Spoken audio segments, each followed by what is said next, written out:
Hi this carrot বা গাজর এর থেকে যে উপাদানটি পাওয়া যায় সেটা হচ্ছে ক্যারোটিন। আজকে ক্যারোটিন নিয়ে কিছু কথা বলবো। ক্যারোটিন হচ্ছে প্রকৃতিতে পাওয়া প্রাকৃতিকভাবে একটি রঞ্জক পদার্থ, যা উদ্ভিদের সালোক সংশ্লেষণ প্রক্রিয়ার জন্য অত্যন্ত গুরুত্বপূর্ণ। এই ক্যারোটিন মানবদেহে লিভারের মাধ্যমে শোষিত হয়ে ভিটামিন এ তৈরি হয়, বা সংক্ষেপে একে পুরো ভিটামিন এ বলা হয়।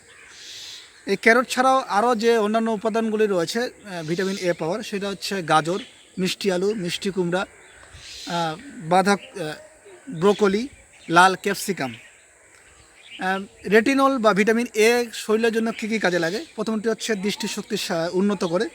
দ্বিতীয়ত শরীরে অ্যান্টিঅক্সিডেন্ট জন্য অনেক উপকারী, অটো অক্সিডেশন হ্রাস করে বা কাজে লাগে।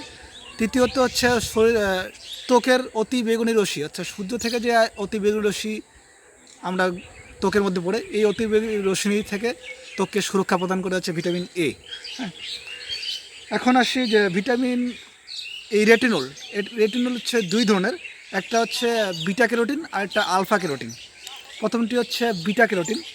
বিটা ক্যারোটিনটা এই রঙিন ফল বা রঙিন সবজির মধ্যে বেশি পরিমাণ পাওয়া যায়। জি, প্রথমে বলছিলাম যে বিটা ক্যারোটিন, এই বিটা ক্যারোটিন রঙিন ফল সবজির মধ্যে বেশি পরিমাণ পাওয়া যায়। এক অণু বিটা ক্যারোটিন থেকে দুই অণু ভিটামিন এ তৈরি হয় শরীরের মধ্যে। এর উৎসগুলোও সেম, গাজর, ব্রোকলি, তারপরে রঙিন যে ফল সবজি রয়েছে এবং ক্যাপসিকাম। কাজগুলো ঠিক সেম, যে শরীরের জন্য অ্যান্টিঅক্সিডেন্ট এবং দৃষ্টিশক্তি স্বাভাবিকের জন্য।